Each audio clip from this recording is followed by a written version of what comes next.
Assalamualaikum warahmatullahi wabarakatuh. Hari ini melanjutkan topik perkuliahan yang diberikan oleh Pak Hendrik terkait dengan pemodelan dan sistem regulasi pangan. Hari ini saya melanjutkan untuk memberikan topik yaitu dynamic system gitu. Jadi pada pekan ini ya diberikan pengantar sistem dinamik. Sebelumnya nanti kita perkenalan di live Zoom aja dulu, tapi kita langsung masuk ke konten perkuliahan dulu. Apakah sistem dinamik itu? Gitu ya. Ini kenapa sih harus menjadi sistem itu? Apakah harus semuanya dinamik? Gitu? Apa nggak ada yang statis? Gitu? Nah, itu yang pertanyaan-pertanyaan yang sering muncul. Nah, saya coba rangkum dulu beberapa referensi yang saya baca dari, kalau nggak salah slide ini pun sebenarnya dari Dr. Asep dari Teknik Lingkungan ya, di ITB. Saya pakai slide-nya, mohon izin dulu Pak. Nah, sistem dinamik itu kalau diartikan standar bentuknya adalah bagaimana kita memodelkan dan membuat simulasi dengan bantuan komputer untuk mempelajari mengelola sebuah sistem yang rumit. Jadi kalau sistemnya rumit, kompleks, kita bisa lakukan simulasi. Kemudian harapannya adalah kita bisa mendapatkan wisdom atau informasi lah. Setidaknya nggak perlu sampai wisdom nih, sampai informasi saja. Sehingga kita dalam membuat sebuah kebijakan tentunya itu merupakan kebijakan yang tepat. Nah, kompleksitasnya itu seperti apa aja sih? Ada kompleksitas seperti untuk berbagai hal ya, bisa untuk bisnis, environment, dinamika sosial, atau berbagai kendala-kendala yang muncul. Nah, sebelumnya lagi definisi sistem itu banyak definisi sistem. Yang paling kita sering lihat adalah biasanya sih kumpulan dari beberapa subsistem atau elemen yang saling berinteraksi dan berfungsi bersama-sama untuk satu goals tertentu. Dan kemudian ada problem ketika sebuah sistem itu saling berinteraksi, saling memberikan umpan balik. Ternyata ada sebuah problem gitu ya. Biasanya jumlahnya atau kuantitas di dalam subsistem tadi itu selalu bervariasi dan berubah-ubah. Kemudian variasinya harusnya itu dapat dijelaskan dalam hubungan sebab akibat. Dan lebih daripada itu, ada juga terkadang menjadi sebuah sistem itu tertutup, tidak menerima masukan dari sistem subsistem yang lain gitu ya. Makanya itu disebut dengan closed loop untuk menjadi feedback loop. Harapannya sudah dijelasin lah di pertemuan sebelumnya oleh Pak Dr. Henry ya. Nah, untuk membuat sebuah sistem yang dinamik, yang pertama harus kita lakukan adalah kita harus mengidentifikasi masalah dulu. Problemnya apa nih di awal. Kemudian kita membangun sebuah hipotesis atau kira-kira lah dulu problem itu seperti apa dan hubungannya itu seperti apa sebab akibatnya. Setelah kita tahu, maka kita bisa membuat struktur dasarnya dalam bentuk visualisasi tentunya yang paling memudahkan. Nggak ada lagi yang lebih mudah selain menjelaskan satu hal itu dengan sebuah gambar. Gambar itu bisa menjelaskan berjuta statement bahkan. Yang keempat adalah kita lengkapi kembali grafik-grafik tadi dengan hubungan sebab akibat, yaitu dengan sebuah informasi. Selanjutnya setelah grafik itu terbentuk, maka yang harus kita lakukan adalah kita membuat flow-nya seperti apa. Kemudian flow-nya itu udah jadi, maka kita bisa pakai itu beberapa aplikasi. Bisa pakai Dynamo, Stella, Fansim, PowerSim, atau persamaan matematika sederhana. Itu bisa kita lakukan. Nah, pada topik pertemuan ini, kita fokusnya adalah sampai beres pun, sampai pertemuan saya 6 pertemuan ke depan adalah kita bahasnya mengenai dengan tools yaitu PowerSim. PowerSim itu udah tools yang paling banyak dipakai lah, paling standar dipakai. Dan itu sangat mudah sekali. Bahkan untuk orang yang tidak berpengalaman dengan komputer, harusnya bisa terselesaikan dengan problem tersebut dengan menggunakan PowerSim tadi. Oke, ini beberapa aspek penting nih dalam perkuliahan ini. Yang pertama adalah kita harus berpikir terminologinya itu diakibatkan adanya sebuah hubungan kausatif, yaitu hubungan diakibatkan adanya sebab kemudian mengakibatkan sebuah dampak gitu ya. Jadi setiap proses itu pasti disebabkan oleh sebab akibat gitu ya. Kemudian kita juga akan fokus pada feedback linkage, artinya ada umpan balik di antara komponen-komponen tadi. Dan yang terakhir, kita harus membuat batasan sistem. Nah, boundary-nya itu harus jelas, harus clear sebelum kita mendesain sebuah sistem dinamik. Jadi, batasan sistem ini harus diperjelas dulu di awal. Jadi, inilah 3 hal yang harus kita punyai dulu. Kemudian ini hubungan sebab akibat, apa sih hubungan sebab akibat? Kalau kita pernah bahas di pertemuan-pertemuan sebelumnya, kita bahas fenomena, kemudian aspek silogisme. Itu harusnya udah diketemui gitu ya. Berpikir sebab akibat itu merupakan key-nya atau mengorganisir ide-ide dalam sebuah sistem dinamik. Misalkan gini. Contoh sebab akibat. Kalau kita makannya banyak, maka tubuh kita menjadi bertambah. Itu bukan sebab akibat ya. Kalau ada api, maka setelah itu akan menimbulkan sebuah asap. Kalau kita belajar, maka kita menjadi orang yang mengerti. Kalau kita membaca, berarti kita pernah mengetahui. Kalau kita menulis, berarti kita akan mempunyai sebuah karya tulisan. Nah, itu contoh yang logis. Itu hukum fisika clear lah, selesai. Kemudian ada terkadang dalam sebuah fenomena humaniora ya, kadang-kadang ada sebuah contoh yang tidak logis gitu ya. Kadang-kadang gini, contoh-contoh yang tidak logis ya sebenarnya. Pakai sabuk pengaman atau safety belt itu akan mengurangi korban fatal dalam kecelakaan lalu lintas. Kalau kita lihat secara langsung, itu sebenarnya tidak ada hubungan yang berkesinambungan gitu ya. Pakai safety belt, kenapa bisa mengurangi korban fatal gitu ya. Ternyata kalau di awal kita bilang itu tidak logis, kalau kita runut, kita berpikirnya itu adalah hubungan kausatif, sebenarnya di layer ini, kita tulis di sini ya, pena. Nah, di sini, di dalam kotak ini, harusnya ada sebuah statement-statement pendukung untuk sampai ke sini. Contohnya gini, pakai sabuk pengaman, maka mengurangi risiko terjadinya kecelakaan. Jika risiko kecelakaan kecil, dampaknya atau akibatnya adalah bisa mengurangi korban yang fatal tadi. Nah, itulah pentingnya kita berpikir sebuah fenomena itu tersusun dari sebuah hukum sebab akibat. Gitu. Walaupun itu didasari pendapat yang atau fenomena-fenomena yang tidak logis. Gitu. Kita balik lagi nih. Ada lagi kadang-kadang lebih daripada sebab akibat saja itu nggak cukup gitu ya, nggak cukup. Ternyata dari sebab akibat tadi dampaknya besar, kemudian dampak tadi menjadi sebuah sebab, kemudian sebab tadi menjadi sebuah akibat dan terus prosesnya sampai sebuah sistem itu tertutup, maka itu menjadi sebuah feedback. Nah, feedback itu apa nih? Adanya nilai-nilai yang dihasilkan ini maka menjadi nilai kembali lagi. Contohnya gini. Laut berevaporasi misalkan ya pada siang hari atau pada malam hari. Kemudian hasil evaporasi itu mengakibatkan terbentuknya sebuah awan. Karena awan yang mengumpul, maka mengakibatkan sebuah terjadinya hujan. Hujan yang jatuh ke bumi itu menjadi air laut. Nah, itu hubungan yang feedback. Selalu seperti itu. Dan ini terus kembali lagi. Terus saja kembali lagi ini seperti ini ke sini lagi. Laut evaporasi lagi, jadi laut lagi. Nah, feedback itu namanya sebuah hubungan umpan balik atau feedback. Nah, biasanya umpan balik kita bisa nih, kalau memang sistem itu bisa dikendalikan oleh kita, maka kita bisa mengendalikan salah satu subsistem atau elemen-elemen yang di sini. Ini kan kondisi alam nih, kondisi alam udahlah nggak mungkin bisa terkendali. Tetapi kalau kondisi sosial di masyarakat, kemudian kondisi-kondisi lain, saya rasa harusnya bisa dikendalikan. Kita bisa mengatur nih tingkat intensitas di sini, ataupun di sini. Itulah pentingnya kita mempelajari sebuah sistem dynamic tadi.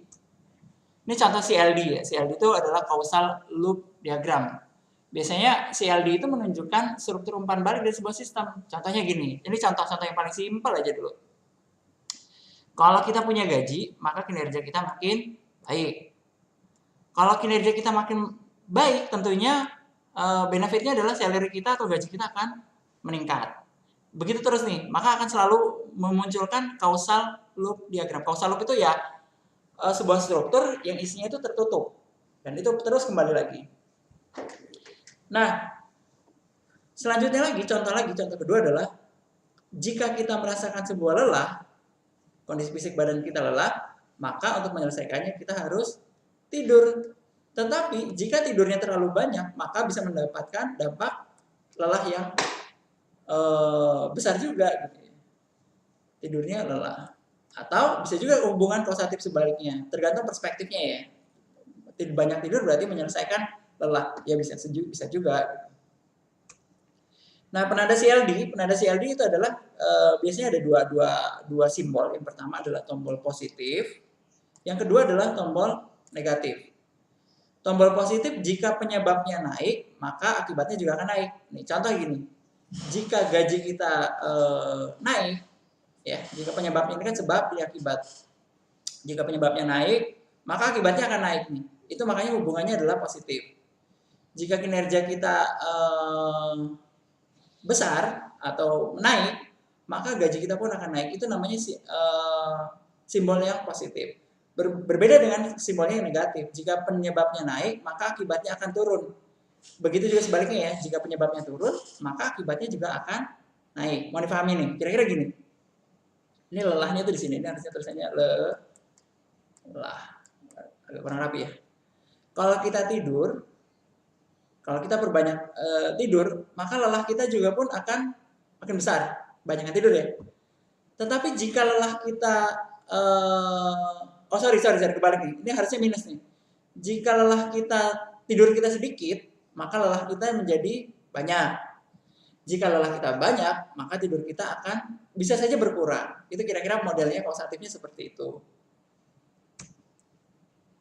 Nah, ini kira-kiranya CLD dengan positif feedback loop yang saya tadi jelaskan. Kalau gajinya naik, maka kinerja juga naik. Kinerja naik, maka gajinya juga akan naik.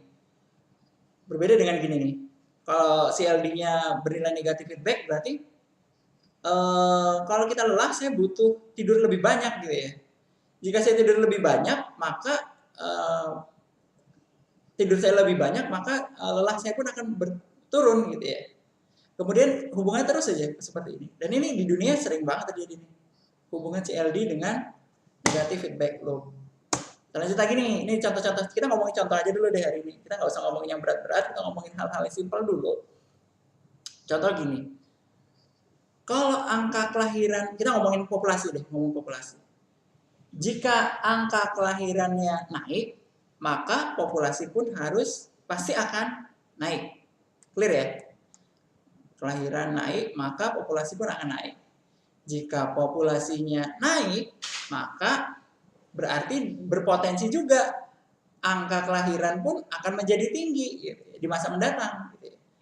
Kita lihat lagi sampel yang kedua, CLD-nya kombinasi antara positif dengan negatif. Contoh lagi nih, jika populasinya sedikit, saya artikan sedikit ya, minus ya di awal ya. CLD-nya populasinya turun berarti disebabkan mengakibatkan adanya angka kematian yang naik. Kalau angka kematiannya naik, berarti kembali lagi nih, populasinya akan semakin turun.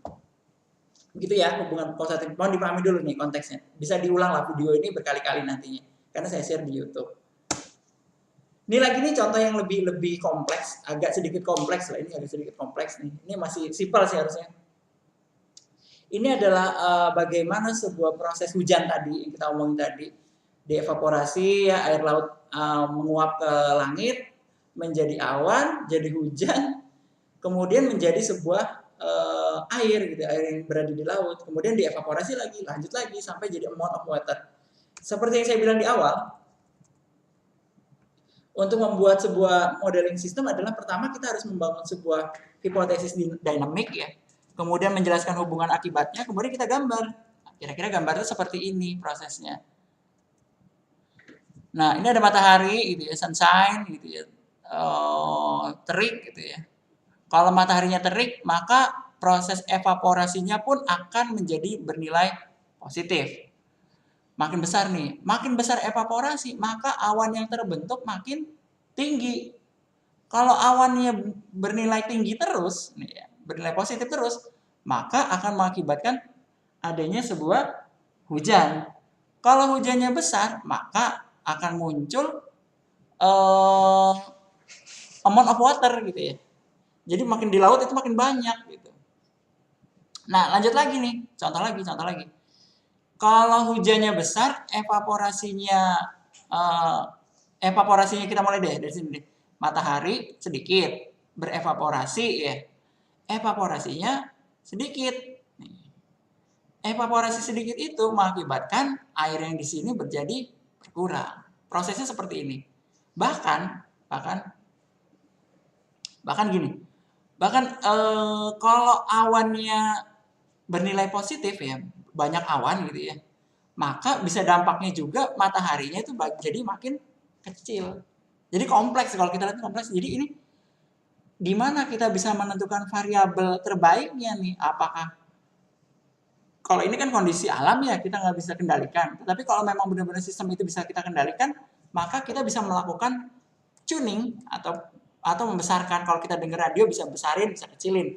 Di elemen yang mana sih yang berpotensi besar? Kira-kira seperti itu. Apakah di hujan, di awan, di evaporasi, ataukah di jumlah air lautnya? Gitu. Itu misalkan, kalau dimisalkan bisa kita kendalikan. Tapi sayangnya alam nggak bisa kita kendalikan. Oke, kita lanjut lagi.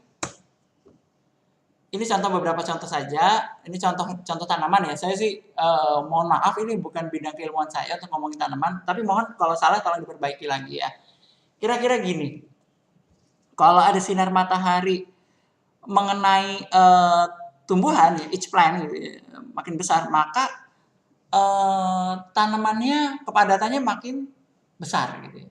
Jadi kalau mataharinya banyak, asumsinya berarti tumbuhan yang akan tumbuh atau makin padat berarti makin besar. Kalau kepadatannya makin besar, harusnya setiap tanaman akan mendapatkan matahari yang bernilai kecil karena bersaingan. Gitu. Kira-kira mungkin seperti itu adalah exogenous items tadi. Ini juga ada delay gitu ya. Kita ada delay yang tadi saya bilang, tadi kita bisa mengatur prosesnya tadi gitu. Nah, ini adalah proses yang saya bilang tadi, mengatur volume tadi dengan teknik delay. Kita bisa memberikan delay. Sistem kadang-kadang meresponnya itu sangat lambat gitu ya. Kadang-kadang gitu. Jadi kita gimana caranya? Kita bisa memberikan sebuah nilai toleransi atau delay. Nanti contoh aja deh. Kita ngomongin contoh aja deh. Ini contoh-contoh lagi. Contoh lagi, ini balik dulu, nanti kita ngomongin terkait teoritiknya, karena ini mata kuliah sifatnya 02 ya, banyak praktikumnya dan tidak ada teori. Kita ngomongin dulu praktikumnya. Nah, ini merupakan sebuah simbol dulu, tolong diingat dulu, dihafalkan dulu. Kalau kotak namanya level, kalau bentuk kayak jam, waktu jam pasir ini namanya rate, kemudian ini adalah sifatnya auxiliary, ini sinks, ini constant, ini flow, ini cause and effect arsitekturnya. Tahu aja dulu, Anda cukup tahu, Anda nggak perlu, ini maksudnya gambar ini mau ngapain, level itu menunjukkan apa. Nanti kita di percobaan lab saja kita cobain. Tapi ini juga saya siapkan slide-nya. Contoh gini, mana yang lebih gampang dulu, kita ngomongin gampang dulu deh. Ini contoh sederhana ya, contoh sederhana, ini masih flow, satu aliran lah, satu flow. Ini belum ngomongin causal loop, belum mengakibatkan sebab akibat yang lebih dalam atau lebih kompleks. Nah, contohnya gini, kita buat contoh sederhana dulu. Diasumsikan pada tahun 2020 ada seorang nasabah menitipkan dana sebesar 150 juta pada suatu bank dengan tingkat depositonya adalah 8%. Ini deposito ya, saya perbaiki dulu slide-nya. Ini adalah deposito. Deposit. Jadi asumsinya berarti dia akan mendapatkan bunga bank sebesar 8% setiap tahunnya. Nah, pertanyaannya adalah tentukan saldo yang akan muncul di tahun 2030 gitu ya. Nah, ini gampang dulu deh. Ini kita ngomongin hal yang gampang dulu. Jadi tahun 2020 ada orang nasabah menitipkan dana sebesar 150 juta dengan deposito bunga sebesar 8% per tahun. Berapakah di tahun 2030? Kita akan coba simulasinya. Pastikan teman-teman juga udah install namanya PowerSim. Kira-kira seperti ini bentuknya PowerSim. Nah, ini bentuknya adalah pertama kasus deposito ini saya ambil dari presentasinya Bu Desi dari Universitas Mercu Buana kalau nggak salah. Tapi kita akan belajar aja dari konsep ini. Ini menarik. Nanti kasuistiknya makin kesini makin banyak. Wah, makin kesini makin banyak, makin aneh-aneh gitu. Nah, hal yang perlu kita lakukan adalah kita harus tahu entitasnya itu siapa saja gitu ya. Nah, entitas itu apa sih? Nah, entitas itu yang saya bilang tadi nih di sini nih. Nih, siapa yang menjadi menjadi children, siapa yang menjadi children maturing, siapa yang menjadi orang dewasa. Nah, kira-kira kotak-kotak ini deh kita mensimbolkannya dulu. Kita akan simbolkan dulu. Tolong dilihat dulu. Jadi pertama kali yang diketahui adalah tadi orang punya saldo 150 juta. Berarti itu adalah hal yang sifatnya konstanta. Kita tulis ya di sini. Kita tulis aja di sini, klik sekali. Kita tulis di sini setoran awal. Bentuk ini nih adalah konstanta dan ini adalah sifatnya statis, mau dari awal sampai akhir dia akan nilainya selalu sama. Kemudian karena kita tadi menyebutkan adanya sebuah proses penyimpanan, maka kita harus simpan dengan leveling. Gambar aja dulu, nanti untuk diskusinya akan kita bahas lebih detail di pertemuan di Zoom. Kita tulis saldo deposito. Nah, apa sih relasinya saldo deposito dengan setoran awal gitu ya? Karena setoran awal itu merupakan saldonya si pemilik rekening tadi gitu ya. Kita masukin dulu hubungannya pakai ini, gambar ini nih. Nih di sini. Untuk mengkoneksikannya berarti klik yang ada tanda hijau kotak di sini, kemudian tarik ke sini. Nah, udah, nanti ada tanda tanya, pagar. Biarkan dulu. Kemudian tadi ada fungsi matematis yang saya lihat di situ, ada namanya bunga persen bank ya. Bunga persen bank kita bisa pakai, berarti bunga itu sifatnya statis ya sih? Statis ya, bunga itu nggak pernah, hampir kecil kemungkinannya berubah. Jika ada pun itu biasanya di tahun keberapa. Tapi untuk kasus ini kita asumsikan saja bunga itu statis, yaitu bunga persen bank, yaitu bunga persen bank. Nah, kira-kira tadi berapa angkanya? 0,08.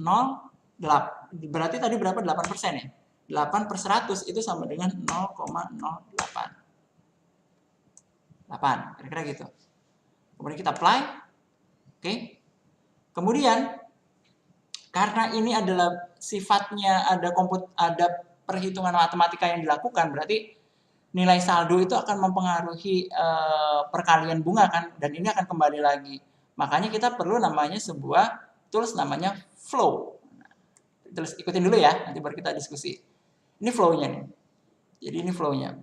Perhitungannya di sini nih. Perhitungan saldo. Perhitungan bunga dan saldo. Perhitungan bunga aja deh kita sebutin. Perhitungan bunga. Yang berelasi berarti adalah bunga persen bank dengan perhitungan bunga ini. Kita lihat ya, tanda pagar nih. Tanda pagar berarti itu belum terhubung. Di setoran awal tadi disebutkan, tadi ada 150 juta. 1, 2, 3, 2, 3. Kita tulis aja di sini, definisikan angka ini adalah nilai konstantanya adalah 150 juta. Kemudian ini apa nih? Tanda pagar kita cek. Definisinya apa sih? Setoran awal gitu ya. Kita pilih setoran awalnya. Kita klik 2 kali. Nah, kemudian di apply. Oke. Tidak ada tanda pagar di sini. Kemudian perhitungan bunga. Nah, perhitungan bunga adalah kita pilih di sini. Berarti ini adalah hubungannya adalah bunga persen bank dikali saldonya ya. Dikali saldonya. Berarti kita butuh komunikasi nih. Dari saldo ini, nilai yang ada di saldo kita kirim ke perhitungan bunga. Hasilnya tadi atau yang disebabkan ini akan mengakibatkan perubahan saldo. Kita ikutin ya. Kita ikutin dulu nih. Ikutin dulu aja. Bunga persen bank dikali itu tanda bintang, dikali dengan saldonya. Di apply, oke, selesai. Nah, kira-kira ini linear yang sederhana dulu deh, kita ngomongin causal loop yang sederhana sekali. Kemudian kita bisa juga simulasikan nanti, tapi masuk dulu ke simulation setting, kemudian pilih sebentar, saya lupa nih. Start time-nya adalah tahun 2000. Tadi berapa tuh? 2020 ya? Stop time-nya adalah 2030. Apply. Oke. Ini kira-kira nih. Startnya tahun 2020, selesainya 2030. Oke. Kemudian kita pilih grafiknya. Ada timetable nggak? Timetable kita lihat nih. Kelihatan ya? Ini stepnya 2022-2024. Oh, berarti ada di sini nih. Time step-nya adalah 1. Gimana ya? Coba kita lihat. Step, kita lihat.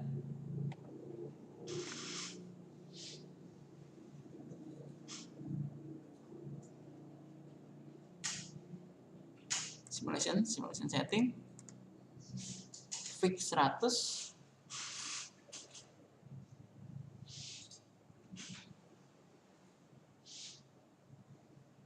Kemudian kita pilih reportnya, itu kalau nggak salah kita setting saja. Ini kita lepas nih. Ini ganti aja nih, setiap 1 tahun sekali supaya angkanya berubah nih. Kita lihat di sini harusnya berubah. Nah, berubah ya, setiap 1 tahun sekali. Kemudian kita bisa tarik data-datanya ke sini. Ini cukup di drag, diklik, pindahin ke sini. Nah, ditarik ke sini. Oke, kalau saldonya kelihatan berarti tarik ke sini. Kemudian perhitungan bunga juga kita tarik ke sini. Kalau tandanya begitu berarti ini kita lebarin dulu nih gampangnya. Nah, bunganya 12 juta. Karena di awal ya. Dia mendapatkan bunga sebesar itu. Kemudian kita lanjut lagi. Ada lagi persennya, setoran awal. Oke, kita bisa masukin di sini.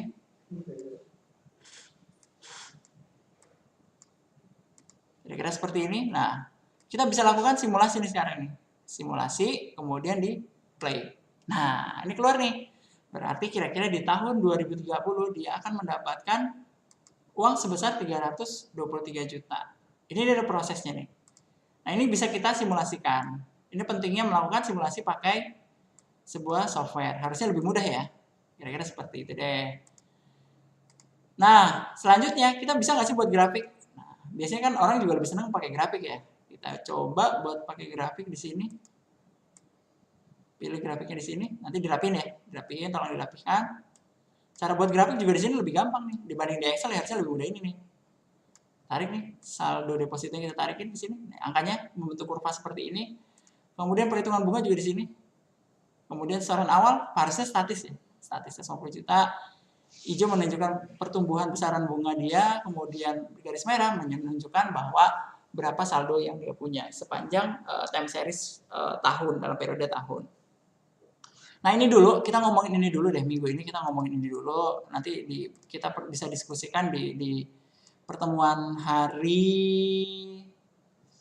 Sabtu besok. Jadi di Sabtu besok kita akan diskusi aja yang sifatnya adalah diskusi. Saya sih pengennya sih kalau bisa ada studi kasus dengan bidang ilmu pertanian nih. Nah nanti mungkin Bu Fitri nanti setelah dosennya berganti lagi, nanti mungkin kasus-kasusnya udah ngomongin yang lebih detail ke pertanian. Dengan saya adalah topiknya kita bagaimana teman-teman semua atau rekan-rekan mahasiswa semua itu mahir menggunakan software. Baik, saya kira itu dulu pertemuan kita. Moga-moga teman-teman juga bisa mencoba aplikasi ini di komputer masing-masing sehingga hari Sabtu kita konsepnya adalah diskusi.